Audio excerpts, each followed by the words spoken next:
पता है, बचपन से सुनती आई थी कि सच कभी हारता नहीं है। और आज ये बात प्रूफ हो गई कि सच कभी हारता नहीं है। हाँ, थोड़ा लेट आता है बट जीत के जाता है। आप लोग समझ ही गए होंगे कि मैं क्या बोलना चाह रही हूँ। तो सबसे पहले मैं थैंक यू बोलूँगी मेरे पापा को, है ना, कि पापा को, खाटू श्याम जी को, कान्हा जी को, शिव जी को, मेरे भगवान जी को, जिन पे मैं आंख बंद करके भरोसा करती हूँ।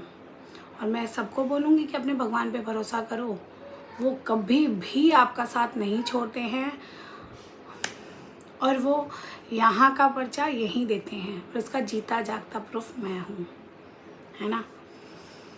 पापा को थैंक यू इसलिए बोलूँगी ज़्यादा कि उनकी तेरहवीं के दिन ही सारी चीज़ें सोशल मीडिया पे मुझे क्लीन चिट मिल गई। सारी की सारी बातें में जो आज से 3 महीने पहले जो भी चला था सोशल मीडिया पे कि उनकी बेटी को ना भर भर के गालियाँ मिली थी। वो देखते थे, मेरी उनकी बात नहीं होती थी और वो मम्मी को सारी बातें पूछते थे। वो फील करते थे कि उनकी बेटी किस दर्द में है, वो हर बात फील करते थे क्योंकि मम्मी मुझे अब बताती है तो वो बहुत फील करते, उनको बहुत दुख होता। लेकिन उनकी 13वीं हुई नहीं, उसके पहले देखो तो सही, पूरा क्लीन चिट दे दिया आपने बेटी को, पूरा क्लीन चिट। तो पापा आप मेरी सांसों में हो, है ना। और आप सब ने सबसे पहले इतनी भर भर के मुझे गालियाँ दी थी ना, इतनी भर भर के, इसकी कोई सीमा नहीं है। आप लोगों का सॉरी आया है, सबका, एक एक बंदे का। मैं भी क्रिएटर की बात नहीं करूँगी, उनकी बात मैं बाद में करूँगी। पहले एज ए व्यूवर जो मेरे देखने वाले हैं आप सब, मैं उनकी बात करूँगी कि आप सब ने एक एक बंदे ने मुझे रिटर्न में सॉरी बोला है, उसके लिए दिल से शुक्रिया है, दिल से। लेकिन मैं ये चाहती थी कि आज जो आपने सॉरी बोला है ना, कल अगर मेरी बात सुन लेते ना तो आज वो सॉरी उससे कहीं गुना ज़्यादा होता, कहीं गुना ज़्यादा होता। मैं एक बार ज़रूर रिक्वेस्ट करूँगी पूरी वाईटी से, जितने भी लोग मेरी ये वीडियो देख रहे हैं, और मैं बोलूँगी कि शेयर करो, हर इंसान को बोलने दो। किसी एक के कहने से डायरेक्ट दूसरे को ख़त्म मत होने दो। उस दिन किसी एक के कहने से आप सब ने मुझे ख़त्म कर दिया था, तभी मेरे कदम पीछे आ गए थे कि छोड़ दिया मैंने। बट मैंने रोते रोते मेरे भगवान से बहुत प्रार्थना की थी। मैंने बोला भगवान तू है ना, मुझे कभी हारने नहीं दिया तो आज भी मुझे हारने नहीं देगा। और पूरे 4 महीने भी नहीं हुए हैं, जुलाई की बात है और नवंबर 16 है आज, है ना। और सारी एक बात आपके सामने आ गई। मैं यही बोलूँगी कि यार कोई भी कुछ बोलता है ना, प्लीज़ आप लोग सुनो। किसी एक पक्ष की बात ना सुन के, दोनों पक्ष की बात सुन के उसके बाद अपना डिसीजन दो। कोई भी एक इंसान बोल रहा है उसको इतना सही मान लेते हो कि दूसरे वाले इंसान को बिल्कुल गिरा देते हो, बिल्कुल गिरा देते हो। मत करो ऐसा। अगर उस दिन मुझे बोलने दिया होता ना तो आज आप लोग जो सॉरी बोलो ना, उससे कहीं गुना ज़्यादा मैं हिम्मत वाली होती। मेरा हिम्मत तोड़ दिया गया। पता है मैं वापस नहीं आती इतनी जल्दी वाईटी पे। वैसे भी आपके सामने है कि वो कंट्रोवर्सी के बाद मैंने अपने आप को वाईटी से पूरा डिस्टेंस ही बना लिया। मेरा इंटरेस्ट ही ख़त्म हो गया। इंटरेस्ट भी ख़त्म क्या कि मैं जो अपने आप को समझती थी ना, मैं अपने आप को टूट चुकी थी। क्योंकि इतनी भर भर के मुझे गालियाँ दी गई ना, इतनी भर भर के, सिर्फ किसी एक के कहने पे, इतनी भर भर के। क्योंकि मेरी कंट्रोवर्सी उससे थी और उसके साथ सारे क्रिएटर टूट पड़े। सारे क्रिएटर जितने भी मेरे अगेंस्ट खड़े थे वो सारे बेबुनियाद आके टूट पड़े मुझ पे, बेबुनियाद। कुछ लोगों ने ऑनलाइन आके मुझे बोला और कुछ लोगों ने मुझे ऑफलाइन बोला। ऐसा नहीं करना चाहिए कभी, किसी के साथ ऐसा मत करो। मेरे साथ तो मेरा भगवान, मेरा पति, मेरे परिवार था। मैं मजबूती होके खड़ी रह गई। मुझे मेरी बच्चे की तरफ देखना पड़ा तो मुझे खड़ा रह गया। बट किसी दूसरे के साथ ऐसा मत। कसम से बोलती हूँ, मैं उस दौरान इतनी ज़्यादा डिप्रेशन पे थी। 9 जुलाई वाले दिन मुझे मतलब हार्ट अटैक आना ही बाकी रह गया था। इतना ज़्यादा मुझे चेस्ट में पेन आया कि रात को मुझे डॉक्टर के लेके जाना पड़ा। चलो पुरानी बातें तो अब क्या ही बोलूँ। तो बस यही है कि कोई भी कुछ बोले तो उसकी बातें सुनो, है ना। उसकी बातें जितना सुनोगे तब आपको निर्णय देने में आसानी होगी कि यार दोनों पक्ष की बात सुननी चाहिए। अब बात करते हैं क्रिएटर्स के सॉरी की। मुझे सॉरी नहीं चाहिए था, मुझे साथ चाहिए था, मुझे साथ चाहिए था उनका। आज तो जो भी लोग सॉरी बोल रहे हैं, जब खुद पे बीती है तब उन सबको याद आ रहा है, सबको, जो खुद क्रिएटर है और जिनका जो भी है, वो 4-5 लोग जो भी हैं, आज सबको सरिता याद आ रही है। अगर उस वक्त सरिता के साथ खड़े हो जाते तो क्या हो जाता, क्या हो जाता बताओ। मुझे ब्लैकमेलर का टैग दे दिया, पता नहीं क्या क्या क्या क्या मुझे टैग दे दिया। यही तो थे ना कुछ लोग, यही तो थे। और जो कुछ क्रिएटर हैं जिन्होंने तो चलो सॉरी बोल दी, कोई बात नहीं। ये सॉरी सिर्फ मैं ये एक्सेप्ट करूँगी कि कुछ ऐसा मत करो जो बाद में जाके खुद को पछताना पड़े कि यार मैंने उसके साथ गलत कर दिया। जो भी करो अपने आप को कांच में देखो और फील प्राउडली करो कि यार ये मैंने कर दिया। देखो मेरे पापा चले गए, है ना, मरना सबको है, हमको भी मरना है। मैं हमेशा मानती हूँ कि यार मर के मैं भगवान को क्या जवाब दूंगी। अगर मैं किसी के साथ गलत कर दूंगी तो मैं क्या जवाब दूंगी उनको कि मैंने ऐसे किया है। नहीं यार, नहीं कर सकती।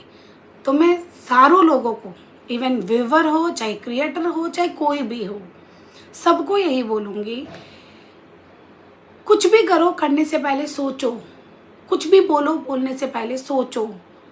सीधा आके मुंह खोल के सीधा मत बोलो, क्योंकि आज का किया बाद में पछताना पड़े वैसा काम मत करो। बोलना किसको नहीं आता, है ना, हर इंसान को बोलना आता है, बट ऐसा नहीं होता है। कुछ जो क्रिएटर तो मैंने उस कंट्रोवर्सी में मुझे क्या क्या नहीं बोला, क्या क्या नहीं बोला, है ना। लिमिट क्रॉस वाले भी कुछ बोले थे, बट छोड़ो, कोई ना।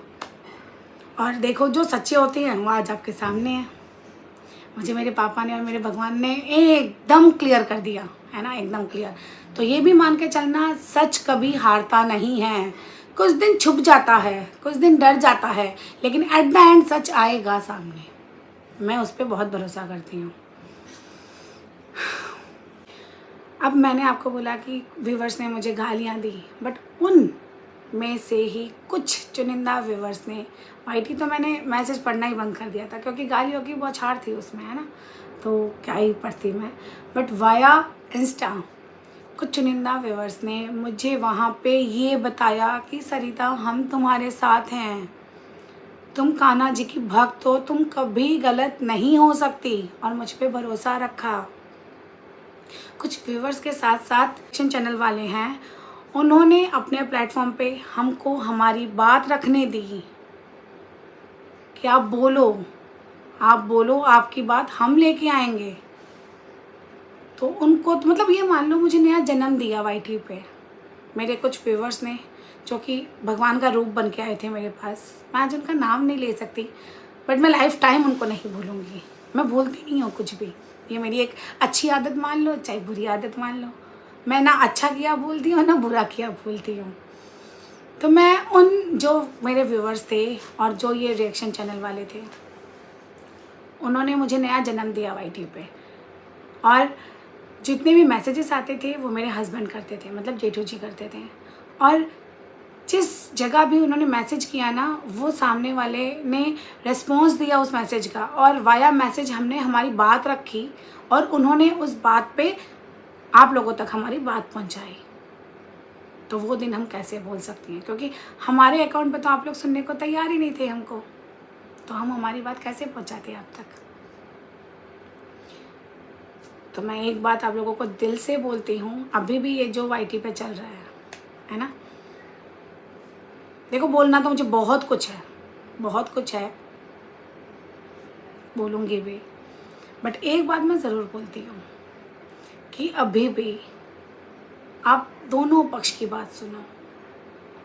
किसी एक के कहने से एक को ख़त्म मत करो। मैं किसी का साथ नहीं दे रही हूँ, मैं किसी का भी साथ नहीं दे रही हूँ। मेरी जो साथ है, मतलब मेरी जो वो क्या बोलते हैं उसको, सहानुभूति है, वो मनीषा के साथ है, बिल्कुल है और रहेगी भी, है ना। ये दौर सबसे भारी मनीषा पे है। एज ए वाइफ मैं ये फील कर सकती हूँ ये पेन, है ना। और जितनी भी वाईटी पे देखने वाली वाइफ है वो सारी ये बात फील कर सकती है, इसमें कोई दो राय नहीं है, इसमें कोई दो राय नहीं है। अब मैं आपको मेरे और मनीषा के बीच में जो बातें या जो भी स्थिति जो पिछले कुछ दिनों से चल रही थी उसके बारे में बताती हूँ। कि पिछले जब कंट्रोवर्सी चल रही थी हमारी, तब ये आया था उठ के कि मैंने मनीषा के कान भरे हैं, मैंने मनीषा को भड़काया है। और आज वही आप लोगों की सोच में है कि मैंने उस टाइम मनीषा को समझाया था। तो मैं आप लोगों को बता दूं कि ना तो मैंने उस टाइम मनीषा के कान भरे थे, ना मैंने मनीषा को उस टाइम भड़काया था, और ना आज आप लोगों के सोच के अनुसार मैंने उस टाइम मनीषा को समझाया था। मैंने मनीषा से इतनी बात कभी की ही नहीं। मेरी मनीषा से वाया फ़ोन कॉल अभी कल हुई है, यस्टरडे हुई है। उससे पहले मेरे मनीषा से कभी लाइफ टाइम में कभी बात नहीं हुई। जब उसके घर या मेरे घर के अगस्त में कोई फंक्शन था उस दौरान कोई एक आध बार हुआ है तो हुआ है, अदरवाइज़ कभी मेरी मनीषा से फ़ोन पे बात नहीं हुई। और मनीषा ने जो मुझे बोला वो मेरे घर पे जब आए थे, ये तब की बात है, 25 जुलाई को। अब देखना, नेहा, सचिन, मनीषा, मैं पर्टिकुलर तीनों का नाम लेके ही बता रही हूँ, है ना। ये तीनों मेरे घर रुकने आए थे। पहले नेहा आई थी, फिर सचिन, मनीषा आए थे। उस दौरान मैं आपको फिर बता रही हूँ, मैंने मनीषा को कभी उसका कुछ नहीं बोला। जो भी बोला गया वो मनीषा ने मुझे बोला, ये क्लियर कट बता रही हूँ, क्योंकि उस दौरान आपने तो मुझे बोलने नहीं दिया। बट आज मैं आपको एक एक बात का धीरे धीरे, हर आपके जितने भी मेरे पे क्वेश्चन मार्क लगाए गए थे, मैं हर बात का क्लियर करूँगी मेरी तरफ से। मैं सिर्फ मेरा जो मेरे साथ बीती है, जो मुझ पे एलिगेशन लगाए गए हैं, उन चीज़ों का क्लियर तो देखो करना ही है मुझे आप लोगों के सामने। तो मनीषा का ना तो मैंने कभी उसको कुछ करा और ना ही मैंने उससे बात करी। जिस दौरान मनीषा मेरे घर आई थी, उस दौरान मनीषा ने मुझे मेरे घर के मंदिर में ले जाके मुझे एक बात बोली, और जो लाइन उसने मुझे बोली थी मैं as it is same to same line आपको सुना रही हूँ।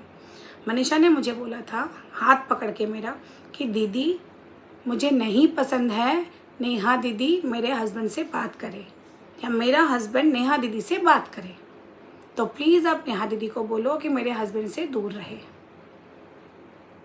ठीक है, मैंने उसकी बात सुनी और मुझे भी लगा यार मैं भी वाइफ हूँ, देखो मैं भी वाइफ हूँ, और मुझे भी अगर जज जाएगा ना कि मेरा पति इससे बात नहीं करे तो मैं भी स्ट्रिक्ट होती हूँ। और मुझे लगता है कि पूरी दुनिया में हर वाइफ को ये अधिकार है अपने पति पे, है ना। वो डंके की चोट मनीषा ने तो मुझे बोला, बट मनीषा की जगह मैं होती तो मैं डायरेक्ट मेरे पति को बोलती कि आप उससे बात नहीं करोगे। बट ठीक है, कोई बात नहीं, उसने मुझे बोला। मेरा फ़र्ज़ ये बनता था कि मैं, नेहा मेरी बहुत ज़्यादा क्लोज वन फ्रेंड है थी, तो मैंने कुछ नहीं करा, कोई घुमा फिरा के कुछ नहीं बोला। मैंने नेहा को मेरे रूम में लेके गई, रूम लॉक किया, वॉशरूम में जाके फिर उसको मैंने ये बातें बताई पूरी कि देख नेहा, मनीषा तेरे बारे में ये सोच रही है, और मुझे लगता है कि अगर कोई वाइफ को प्रॉब्लम हो रही है, चाहे वो भाई बहन का भी रिश्ता हो, तो तुम्हें थोड़ी सी दूरी बना लेनी चाहिए, गैप बना लेना चाहिए। मैंने बिना कोई बात घुमाए ये बात डायरेक्ट मैं नेहा तक पहुंचा दी थी। तो एज ए फ्रेंड के नाते मैंने ये बात बताई नेहा को। और उस दिन ना मुझे बहुत तेज़ फीवर था, बहुत ज़्यादा तेज़, तो मैंने गोली लेके, ये करीबन बात है 7:30 से लेके 10:30 बजे तक की। और एक बात, ये जो मनीषा ने मुझे जो बात बताई है, ये सिंगल मैंने नेहा को नहीं, और भी 3 लोग हैं उनको भी पता थी। उसके बाद मैंने गोली ली और मैं सो गई, क्योंकि मुझे बहुत तेज़ फीवर था, बहुत तेज़। और वैसे भी मैं थोड़ी गुस्सेल हूँ, जैसे कि आप सबको ही पता है ही। अब तो चलो आप लोगों ने सब कुछ ही उतार दिया मतलब मेरा गुस्सा ठंडा कर दिया आप लोगों ने। उसके बाद जब मैं रात को 3:30-4 बजे उठी, तब मैंने क्या देखा मैंने देखा नेहा, सचिन, मनीषा, तीनों लोग एक ही थाली में खाना खा रहे हैं। तीनों, ध्यान से सुनना, तीनों, नेहा, सचिन, मनीषा, ये तीनों एक ही थाली में खाना खा रहे हैं। उनके जोक्स भी चल रहे हैं, उनकी हंसी मजाक भी चल रही है और खिलखिला भी रहे हैं। मतलब ऐसा लग रहा था कुछ हुआ ही नहीं।